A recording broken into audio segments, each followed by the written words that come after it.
shortest distance between two object.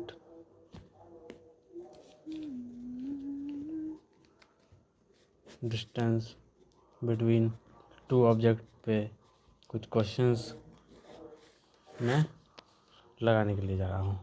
इससे पहले कुछ कॉन्सेप्ट ये कि दो सिचुएशंस हो सकती है।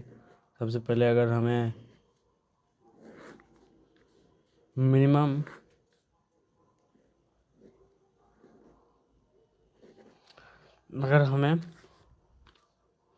डिस्टेंस चाहिए तो हमारा जो वेलोसिटी ऑफ अप्रोच है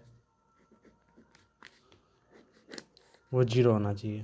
वेलोसिटी ऑफ अप्रोच जीरो होना चाहिए, मतलब एक दूसरे के आमने सामने आ जाना चाहिए। पूरा का पूरा वेलोसिटी ऑफ अप्रोच जीरो होना चाहिए। और मैक्सिमम के लिए सबसे इम्पोर्टेंट ये है कि एक्सेलरेशन जीरो के साथ होना चाहिए। एक particular separation, velocity of separation होना चाहिए, तब जाके हमारा मैक्सिमम डिस्टेंस आएगा पर्टिकुलर वेलोसिटी ऑफ सेपरेशन के केस में।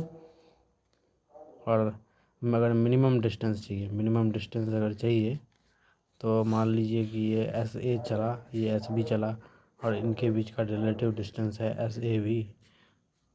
तो टाइम के साथ वो जो है, अगर इसकी रिलेटिव वेलोसिटी निकाली जाए तो वो जीरो होनी चाहिए। मतलब कि D A S B upon D T with respect to time zero के बराबर होना चाहिए। आना चाहिए।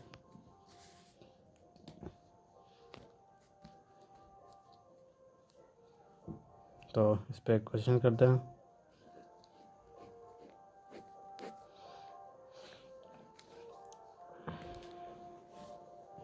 एक पार्टिकल है,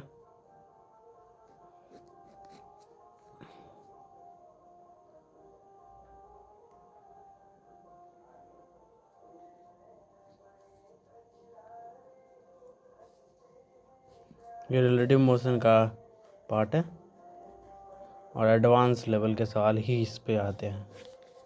जेईई मेन के लिए नहीं है, एडवांस लेवल के सवाल ही आते हैं और कई बार पूछे जा चुके हैं और इंस्टीट्यूट्स में नहीं बताया जाता है इस तरीके के सवालों को। ये मान लीजिए कि 20 मीटर पर सेकेंड से आ रहा है, ओके। ये 10 मीटर पर सेकेंड से आ रहा है।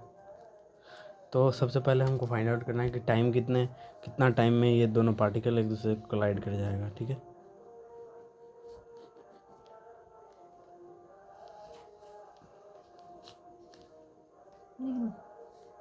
कितना टाइम पे पार्टिकल्स कोलाइड कर जाएगा। 3-4 मेथड्स में बताऊंगा इसमें। ये इन दोनों के बीच का डिस्टेंस है, ये पर्टिकुलरली ओरिजिन है।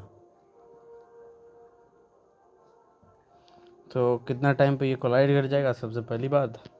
और दूसरी बात कि इनके बीच का शॉर्टेस्ट डिस्टेंस है क्या, तो ये फाइंड आउट करके बताएं। ये पार्टिकल ए जो कि पोजीशन ए पे है और ये पोजीशन बी पे है,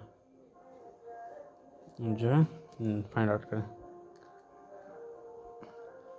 ये एक मेथड तो है ही, इस तरीके से तुम सॉल्व कर भी सकते हो और अलग तरीके से भी सॉल्व कर सकते हो, ठीक है। तो वो कुछ डिफरेंट तरीके हैं,